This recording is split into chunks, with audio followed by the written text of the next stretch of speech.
so then the guests did turn up, but they were the wrong guests. You're listening to the Imperfectly Perfect Weddings podcast, a show that educates, informs, and entertains couples planning their wedding. I'm Brendan Creaser, a wedding photographer from the Mornington Peninsula, and I'm sitting down with wedding vendors to share stories of past weddings, to hear the lessons they've learned and how to make an impact on your day. Welcome to this episode of Imperfectly Perfect Weddings podcast. I'm Brendan Creaser, your host, and today I'm interviewing Alex from a photography company called Third Wheelin Co up in New South Wales in the Hunter Valley region of Newcastle, or Newcastle in the Hunter Valley. Alex is like an outdoorsman, rides motorbikes, got the old four-wheel drive, but don't let that fool you. His love for capturing genuine connections is at the heart of his business, and you can really tell that by looking over his socials and his website. And with the tagline of stress less, love more, he's the perfect addition for this podcast. So Alex, thanks for jumping on and having a chat with us today. What's up, man? Pleasure to be here. So good to have you, mate. Just a bit of an introduction. Tell us who you are, kind of what got you into the industry, and what is it about this awesome wedding industry that you absolutely love? Yeah, for sure. As you just heard, my name's Alex. I kind of fell in love with photography around about the age of 12 or 13. So it was actually my granddad got me into it. So he bought one of Canon's first digital SLRs that they bought out, and I just thought it was incredible because I could take as many photos as I want without Dad rousing on me because I was burning through his film, which I thought was really cool. So that was kind of like the turning point for me with photography. And so I used to steal Granddad's camera and take it out and do landscapes and all that sort of stuff. And I guess like most people that started out was shooting landscape to begin with, and then kind of transitioned into something different from there. So landscapes kept me busy for a little while, and decided to get a bit more creative with it. And then when I was 17, I actually got approached by one of my mates who was getting married, and he just said to me, he was like, "Dude, can you shoot our wedding?" And I was like, "Ooh, yeah, sure, I guess so. Why not?" And it was like never even something that I'd given a second thought to. And then, but they liked my work, and I was like, okay, cool, all right, let's do it. Let's give it a shot. I said, "You're not paying me, not a chance. You're doing that. Like that is totally fine. This is just the first wedding I ever shot." And so they actually they paid me by buying me some memory cards and gave me a pair of shoes. That's awesome.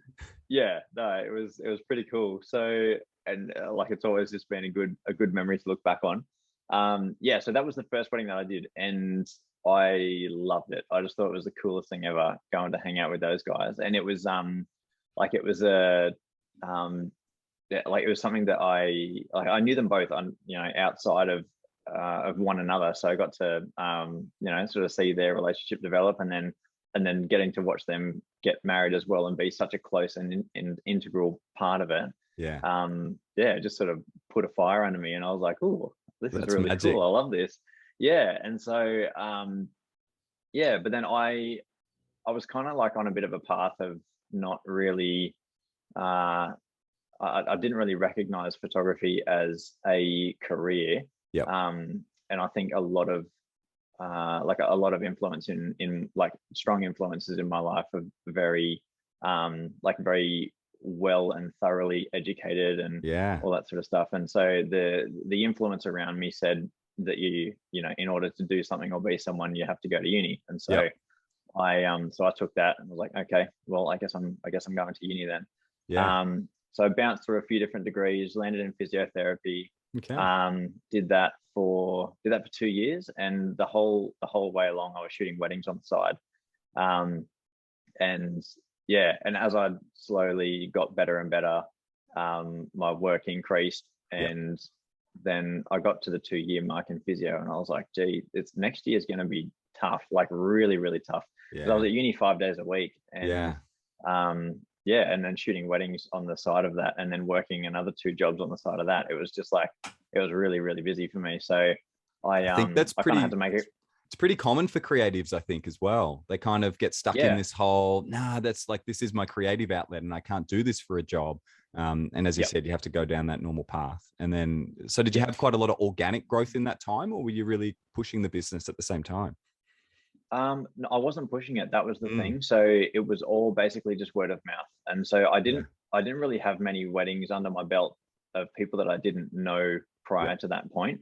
But then as I started shooting weddings, like I found that, you know, like I'm through and through, I'm a people person. This lockdown has been atrocious for me, but so I've always made a point of going to weddings and making a pretty not an like intrusive presence, but a large and friendly presence of myself, I guess. You're not a fly on the wall. You're kind of one in the same with the guests and mingling with the guests. Yeah, that's it. Like if I'm at your wedding, it's going to be like you've just got another mate there and I just want to get in and have fun with everybody. So and that's caused a lot of work to come my way just from people at weddings, because I run around and meet as many people as I can and come away with a lot of new friends most weekends, which is pretty cool. And how beautiful is that natural growth then? Because you're getting people that are reaching out going, man, I saw you in action. I saw you working. And I think the funniest thing a lot of time about photography as well is it happens all the time. You get people coming up to you. I know I've had people come up to me like,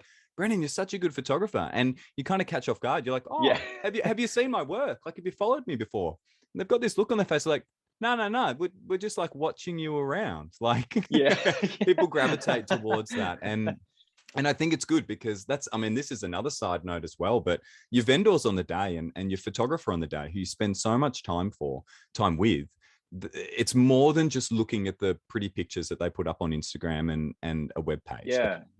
We're with the couple for so long in the day that it's really important that you can kind of be easygoing with them and relaxed with them. So that's awesome to hear, man, that's a lot of your business is kind of stemmed from that. And so that's like the snowball effect, I guess you'd call it. It sort of just ramped up, and then I just went, okay, well, actually one of the big clinches for me was finding out that a starting salary in the public system for a physiotherapist was like 62 grand, and I was like, okay, I made a lot more than that last year. Let's just like I think the writing's on the wall turns there. Turns out I can actually give this a shot. So spoke to a few different people, and like my parents have, like, hats off to them. They've always just been so supportive, and like my wife Amy, it's just been incredible. And they were just such a pinnacle part of me being able to take off on this journey, which is really cool. That's awesome to have that backing. A lot of and all of my friends have just said, if anybody's getting married, then my name's the one that pops up first and all that sort of stuff. So I got a really good crew of people around me, and and it's been fantastic. And then getting to meet other people in the industry as well has just been such a big key. It's such a beautiful industry, and that whole, like, there's that saying, community over competition, and the more you really delve into this industry, that becomes so true that there's really minimal competition out there amongst vendors, and that's what makes it so magic.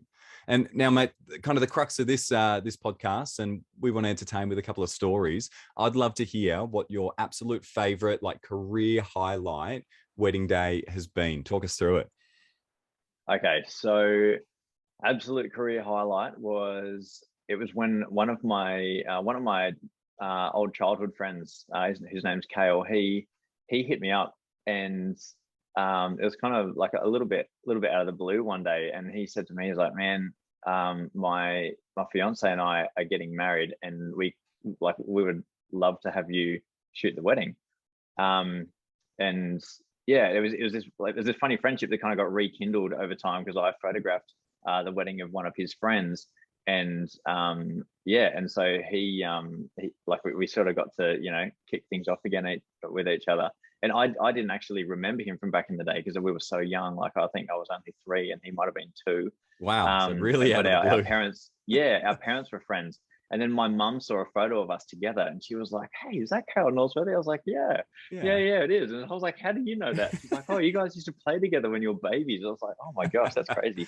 It's awesome. And so, yeah, and he was a muso, and I like, I love a bit of music myself. And so a couple of weddings, he was actually doing the music, and then he'd tell the bride and groom that I could actually sing. And so then he'd get me up on stage and we'd do some songs together and all that sort of stuff while I was supposed to be shooting and everything. That's unreal, so, man of many talents. It was a bit of fun.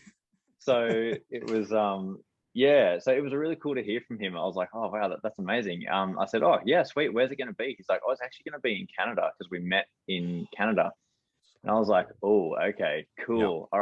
All right, we're on. And so I questioned him a bit more about it, and it was actually going to be in Revelstoke, which is it's kind of like a little ski town across the Rocky Mountains from Banff. Ooh. So it was really neat. And so I just spoke to him, and I was like, dude, I know that this sort of thing is expensive, and and at the moment I'm more than stoked to be there. I had car troubles at the time. Sure. And so I was like, man, if I don't need to come out making thousands of dollars off this. At the end of the day, if I can travel to the other side of the world and shoot an incredible wedding, then that's that's enough for me. Yeah. I was like, if you're happy for me to figure out what it's going to cost to fix my car, and then that's all I'll ask in return. That's so good. And so he was cool with that, which was great. So I was kind of able to help them out, and I sort of came out on top after that as well, with the car being all sorted out, which was great. Yeah. And so made it to Revelstoke, and I think one of the key things for me from that, and that just made it such a special experience, was I don't actually I had no idea what Revelstoke looked like when I got there, because it was pitch black. So I flew it was like 3 different flights, because it's such a small area. We got 3 different flights to get there from Australia. So by the time I got there, it was 11:30 at night. It was pitch black. I could just see the silhouette of the mountains against the sky when I got in there. But the thing that I remember was the smell. I got out, and because it's a logging town, and so everywhere around it, there's a lot of mills that are around the area, and so these pine mills just create the most incredible smell. And so I got out there, and it just hit me like a wave. I was like, oh my goodness, it smelled like I'm in the middle of a pine forest. And I think, as far as just my personality goes, I think my heart's always been in mountain sort of areas. I just love that so much. And so that for me was a really special memory to look back on. And I think and I'd never felt so at home in a completely different part of the world. I got out and I was I just felt comfortable and relaxed, and it was just really nice. That's awesome. So that was really cool. And then even with the wedding, was it a awesome location? Were they outside for the ceremony, or those mountain views are absolutely insane? Yeah, it was magic. So the little town of Revelstoke is actually powered on hydroelectricity, which is really cool. And it's this huge dam that has all the water in it that forces through to create the electricity for the town. And so they wanted to get married up the top of Revelstoke Dam. So Revelstoke Dam it's enormous, absolutely massive. And it's got mountains that run right the way around the entire thing. Wow. And so there was a road that leads through one of the passes between the mountains, and then there's this little dirt track that wanders off. And it's actually a really popular abseiling and rock climbing spot. And so they went out there, and there's this little cliff that just sort of jutted out and looked out over the whole lake. And that's unreal. And that's where they got married. So they got married out there. But before the wedding, they wanted to she wanted to pick her own flowers for a bouquet and all that sort of stuff. Cool. So we got up really early, and we drove up to this place called the Meadows of the Sky, and it's basically this windy road that just takes you right up into the clouds.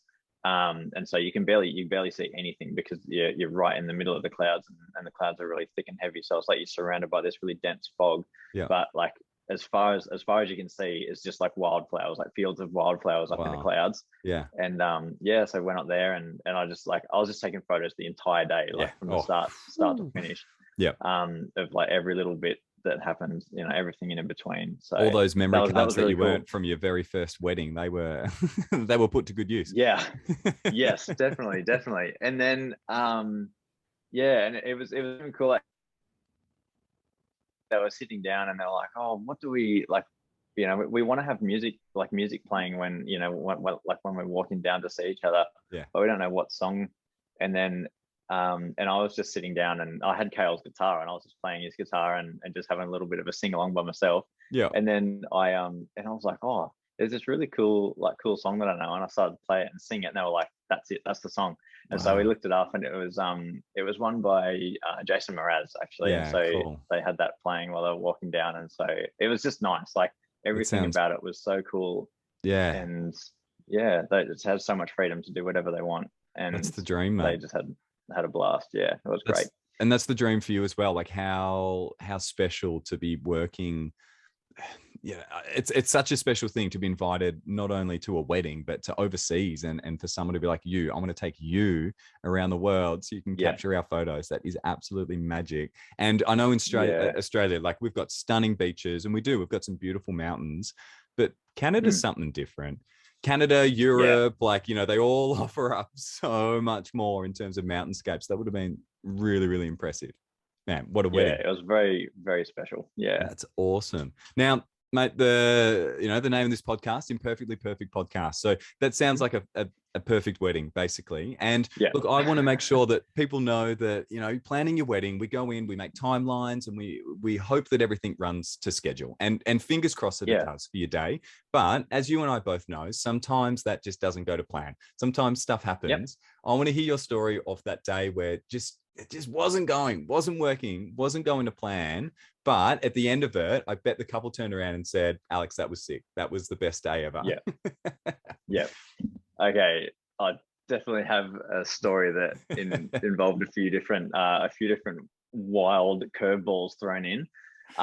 So the first of the curveballs, I know, like this, it sounds terrible being me, and I'm kind of throwing myself under the bus here a little bit. But so I just changed over from the original Canon battery chargers over to these new these little sleek looking things that can take 2 batteries at once, and you can store memory cards in them and all that sort of stuff. And they can charge via USB, because I wanted something that I could charge through the USB outlets in the car from my second battery while I'm on the run. Which was perfect. Like they're fantastic. But it was the first time I'd ever used them. And so I plugged them into a one of those, like a power board that has the USB ports there, and I plugged them into that, and it was one that sat underneath my desk. Okay. And so I had all my gear packed in and everything, and then I took off, and so I had 4 batteries on charge, and this wedding was 3 hours south of me. And I actually stayed down in Cronulla overnight. So I drove to Cronulla, stayed there that night, and then got up and went to the wedding the next day. And it wasn't until the following morning that I left to go to the wedding location, because usually I rock up to places a couple of hours early, have a bit of a scope around, get a coffee, chill out, get my head in the zone. And then I was in the car and realized that I'd left my batteries charging underneath my desk. Oh, no. 3 hours away, or is this just around the corner? This is 3 hours away. Yeah. Okay. And so I had nothing. I had no batteries. And that for me, it was like it's kind of like someone had reached down into my throat, grabbed my heart out of my chest, and then was beating me to death with it. Like it was so bad. And it just threw me into this, like, it wasn't exactly a panic attack, but I had to physically calm myself down, because I was like, I have to think a way out of this. And so I actually hit up one of my mates, and I called him, and I knew that he lived in Sydney. He was about 40 minutes away from where I was, though. So I called him, and I said, dude, you've got to help me. And I told him this scenario. He was like, man, that is just so wild. He's like, I'm actually not shooting today. I actually just got called into work. And he said, you've called me like literally as I was closing my front door. So he's like, I'm running back inside. I'm getting all my batteries, throwing them into a bag. He's like, some are charged, some aren't, but I'll throw a charger in there too. I'll leave it at the front door. Just come and grab it. Oh my God. And so I drove out there, and then I drove it back to the wedding day with, it was about half an hour to spare. And so still managed to go and get my coffee, got chilled out, Got back in the and it Zen was state. good. Oh Yeah, that's it. So that was fine. But then the wedding started, and it was awesome. Although the weather was being real hit and miss. Like there was, like real intense burning sunlight, and then all of a sudden these massive dark clouds came over, and it started raining a little bit, and like no one was sure exactly what was going to happen. But I just kept running to the bride, going like, it's all good. It's all good. At the end of the day, just do whatever you want. Like your guests will be here, and they can just pop an umbrella. If it's raining and you want to get married outside, get married outside. Like that's totally fine. Yeah. And so then the guests did turn up, but they were the wrong guests. So there was a pickup zone. There was a pickup zone where the buses were supposed to be picking people up from. But little did they know there was another wedding just down the road that also set that area as their designated pickup. So the buses turned up, they picked up the guests for one wedding and took them to the wrong wedding. And so all these people showed up. There was like 2 busloads of people turned up, and everyone got out and they were like, who the hell are Jen and Andy? Like, we don't know who these people are. And it was at the moment everyone was like, oh no, like what have we done? And so everybody piled back on the buses, phone calls all over the place. And it was so funny. And so at the end of all that, like obviously, like everyone found that pretty stressful, but like hats off to the bride and groom. They handled it like absolute weapons. They were so good. And then the people that were operating the venue as well, they were amazing. Like everybody just sort of kept their heads on and just went around and just did their thing. That's awesome. Obviously it pushed our start time back. I was going to say, were you running late then, or? Yeah, so we were running late. We ended up running about an hour and a half late. Wow. And as you know, an hour and a half when it comes to sunlight is a lot. So so that made it pretty tricky for me. So I kind of had to adapt to that on the fly afterwards, and I had to change a bit of their timing and everything afterwards, and then managed to get them out for these beautiful sunset photos, found all the right spots within really close distance and everything, and it all just worked out great. And then everyone just went back to the reception and had a bunch of drinks and food, and it all worked out fine, and they had so much fun. Like it was good. It was great. So it was just this day, like it was just a mess, but then at the end of it, it was fun, and everybody just had a great time, and that was good just, for me. And that was epic. Yes, that story is so good. Like it's not even one thing that's gone wrong. Hey, like you could even say some people wedding weather is the bad thing. Like they might have a rain shower mid-ceremony and you've got guests popping umbrellas and running to cover and stuff. But I've honestly never heard of wedding guests rocking up to the wrong place. So it was pretty funny. Yeah. Like just watching it play out, I felt like I was in a movie, dude. It was like, it was wild.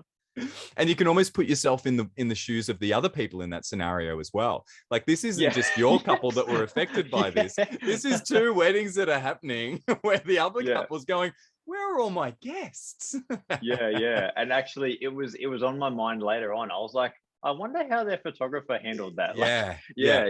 And because everybody everyone just kind of like Bear Grylls to improvise, adapt, overcome. Like it was, so. And that's the importance of having level-headed people on your day, because that could easily turn into a bit of a shit show. Really, like you could your wedding vendors could be stressed, and your photographer's going to be I'm going to miss sunset and all of this stuff, and I think in reality, like it just comes down to the couple. Like it's okay, guys. Like this is still your wedding day. Hey, sure, you're right. Guests might not be here. We can either have it with your new friends, or let's do a bit of a trade. Let's get it back on track. I think as well, like in terms of padding in a timeline as well, I personally build a little bit of padding into a timeline, or I like to see that people aren't going, all right, we're going to have our ceremony, then it's going to finish. We're going to have half an hour for family photos, and then we're half an hour before sunset and we go straight into portraits. And you kind of have to remind people that, I've been at weddings where the father of the groom didn't have any pants and had to go get pants. And I've been at weddings where rain's come through, like family's been an hour and a half late, like all of these things. And we say, just build a little bit of padding and it's going to take that stress away. And that's so good to hear that your couple were I'm not going to say cool with it, but they obviously level-headed and kind of went with the flow. Yeah, made the most of it. Yeah. And how magic of a story to look back on as well. I think that's the best thing about, not when things go wrong, but when things don't necessarily go to plan. Like, you can look back and you're gonna laugh at that forever. Yeah. Oh, 100%. Yeah. And it's the story that I tell people. They're like, what if something goes wrong? I was like, legit, I had like 120 people turn up to the wrong wedding once. So it'll be fine. Don't worry about it. Like, it's so cool. Yeah. And I think within that as well, like, one of the really important things is communication amongst your vendors as well. And so if you know that your vendors know each other, or even take recommendations from your early booked-in vendors, like if you've got a photographer that you know you have to have, or a videographer that you know you have to have, that's like a non-negotiable, ask them who they regularly work with, because if you love their work, chances are you're going to love the work of their friends, and then everybody knows each other. Like, I've got one of my mates, Cooper, who is just, like, in my mind, is one of the most incredible chefs in the country. And is that Wilderness Chef? Oh yeah. I've heard about him. So Cooper and I have known each other for years, and that's like, doing weddings with him makes us both so excited, because we know that we're totally on each other's level. And I've had weddings with him when the photos are taking a little bit longer than I had imagined or something like that, and so I just call him up and I go, hey Coop, can we slow things down a little bit and maybe like push out the entrees by another half hour? He's like, yeah man, sweet, that's all good, I got you, no worries. That's so good. Because easy. I know that his food's important, I've got to give him notice, but then he also knows that I've got to provide a good service for this couple. So it's super important. That's magic. And the whole time as well, the couple's not the one that's making those decisions. And I think that's the really important bit about what you said as well, getting vendors that communicate well and know each other, and on the day can kind of problem solve like that. Because the last thing that you want is something going a little bit awry, or we're moving a timeline a little bit, and you're going up to the couple, or people are going up to the couple, oh, what do you want to do? What do you want to do? What do you want to do? No. It's your day. Your day is just to focus on each other and kind of cruise along, and everything will happen behind closed doors in essence. So a little sneaky little text message like that to your chef, mate. That's awesome. Less stress, more love, man. That's what it's all about. Less stress, more love. I love that catchphrase. And what a way to finish, mate. Thank you so much, Alex, for coming on and recording those stories today. They've been absolute joy. And I haven't heard that one before. So that's really, really good. And look, anyone that's listening, this was the Imperfectly Perfect podcast. I'd really appreciate if you jump on and subscribe. You'll see when the next episode comes out. Leave us a review on Apple Podcasts or Spotify, wherever you kind of listen along. But Alex, thank you for coming. Thanks for being on here. And I look forward to heading up to Newcastle one day soon, when all these restrictions and borders open, and we'll grab a beer, mate. I'm looking forward to it. Let's have one of those face-to-faces in your caravan, and we'll grab a beer. That'd be sweet. That's right, mate. All right, legend dude. Thanks for that. No worries, man. No worries at all.